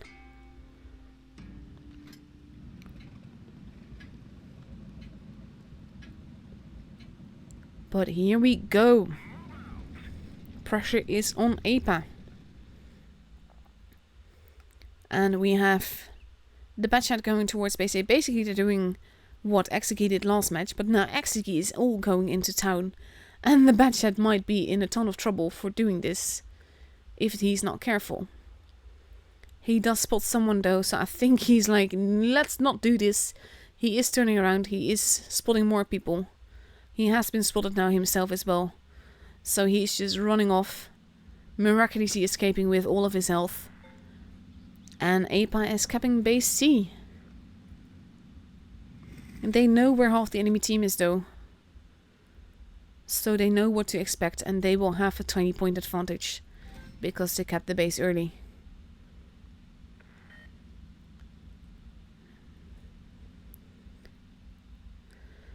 So now it will be Exegi's move to make a move. They will be like 1 tank behind point wise. So they will need to take out someone. And they will probably want to take out the Batchat because it is the most juicy one. IS-4 has been spotted, Batchat has not. But he pulls back wisely anyway. Blind shot going into the bush where the IS-4 predicted the Batchat would be, and he would not have been wrong.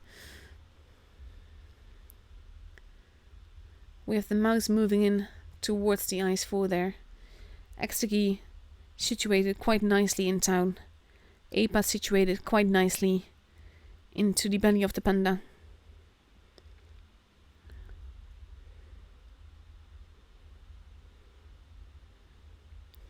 And we have a bit of a stalemate going on now. Everyone is waiting for something to happen. Everybody is pointing in their guns into directions where they expect people to be. Only one moving is the E3 here. Not to get spotted, but to potentially make a shot as fast as he can. Only the IS-4 here is being kept spotted by the Batchat, so he knows the Batchat is around there somewhere. And again, it will be up to Exeggy to make this move to have something happen. Not much else I can show you right now except for just driving around.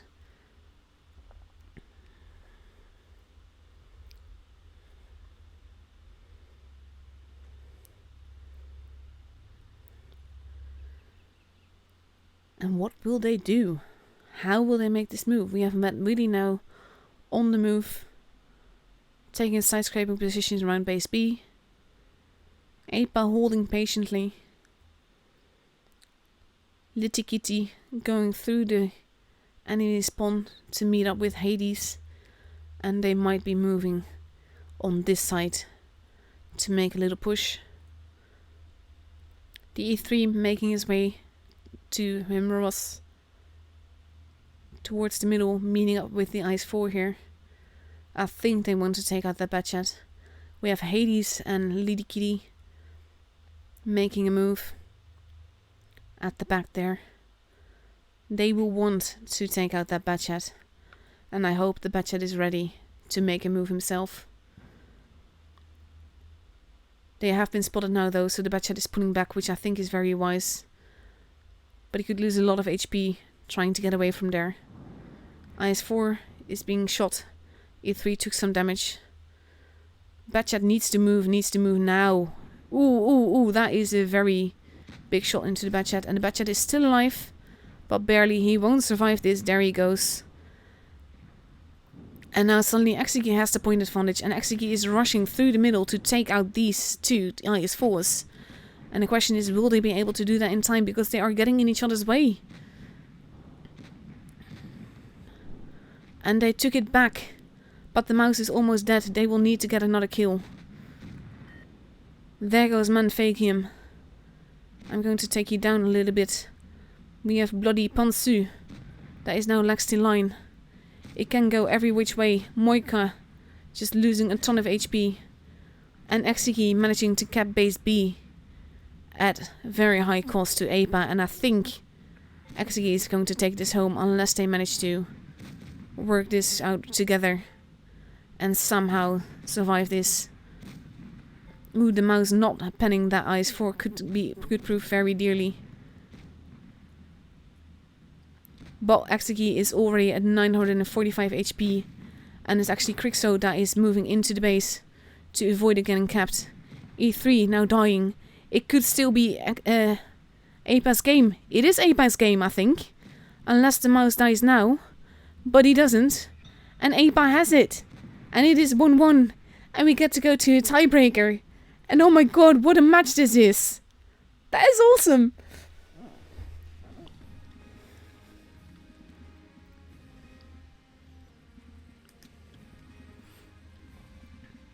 That was absolutely wicked, guys. And that goes to show these teams are so evenly matched. Same, similar, aggressive game style. But we saw that they could be patient as well, like they were in this battle. And that Batchat being deleted. I love the fact that Ape just immediately was like, okay, then we have to do this.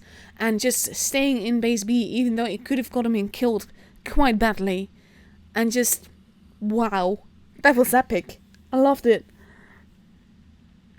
And now we get to go to the tiebreaker in Normandy, and I very much wonder if we're gonna see a similar tactic that we saw on Asia earlier today, because I would absolutely love that. But tank-wise, I don't think that will be in it, because right now we see Apa that has readied up with 2 Batchats, 4 IS-4s and a YOLO wagon. And Exeggy has readied up with 2 E3s, a 268, a Batchat and 3 IS-4s. So it will be very interesting to see what they do this, because whoever wins the next game takes home the championship. And after last game, that was just mind-blowing. I wonder what kind of psychological effect that will have on Exeggy.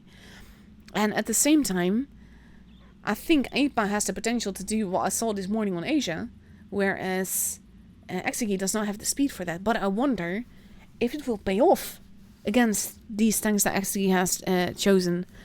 And this is just going to be awesome. 20 seconds left to go. We are rearing to go. I want to see what happens. And I'm not even playing, but I'm really excited about this. I feel the pressure. I'm not playing. And here we go, we enter the countdown and making sure that there is no map on the screen, that I am readied up. And here we go for the final match of the grand finals of the Top Echelon Championship for the EU server. That is quite a mouthful to say repeatedly.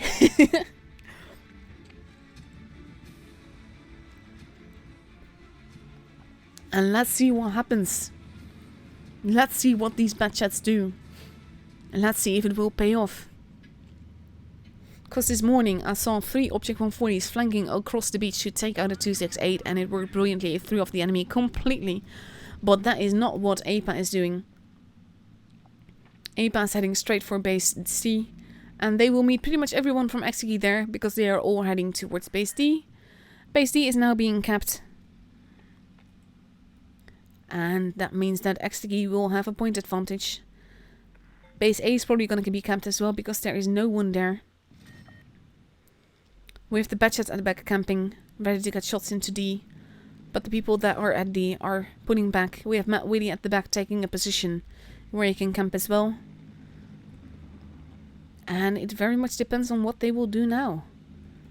Base B is not being capped yet. Base A is not being capped yet, but they will probably soon cap those. And we have one E3 there, waiting for people to be spotted. And we have APA now making their push. And they are paying for it dearly already. And Moikar is pushing on. And that's, I think, a good call. Because they need to focus on the tanks at hand. The tanks that they can get quite easily. One of the Batchets is lost a ton of HP, but Moikars did as well. We have the Batchets that are basically bullying Matt Willie there. And they will take him out. And they will not die because of it. Even though they will lose some HP. Let Me Kill You is gone. Basically, Exegi has already lost 3 tanks to this. They are too spread out. And APA just lost their first tanks. Mroz is being absolutely bullied. Even getting rammed now. And there he goes. It is 5 versus 3. The E3 is shooting the IS-4. But pushing like that is costing him dearly. And there he goes. It is 5 versus 2. One Batchet is not going to survive to live to tell the tale. But he is moving around. He is surviving.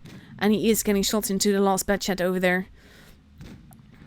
And the Batchet doesn't even... Ooh, that bounced though. Ramming a Batchet. There he goes. And it's only Bloody Pansu that is left. And I love the whole congratulations going on here. Only Bloody Pansu is left. And this is APA's game. APA is the Top Echelon champion. And he still gets the Batchet. But the YOLO wagon finishes him off. And that is the end of the Top Echelon Championship. And APA took it home. APA is the grand champion from the Top Echelon Championship for the EU server. Well done. And again, lovely tactical Normandy. We need to have more Normandy. It's still a fresh map. It's still an unexpected map. I want to see this more. I love this. That was absolutely awesome. So congratulations to APA. Congratulations also to Exegi and Lux Novum and Amora for their lovely gameplay. I'm very grateful that I got to stream that. I am going to see what happened here in the middle. It's VF that took it home, followed by Unone and Loka and Armor. And in the lower championship, lower echelon, it was Unknown that took it home at the cost of Till and Max and BTR. So congratulations to all of you guys for winning or for doing exceptionally well. You made it this far.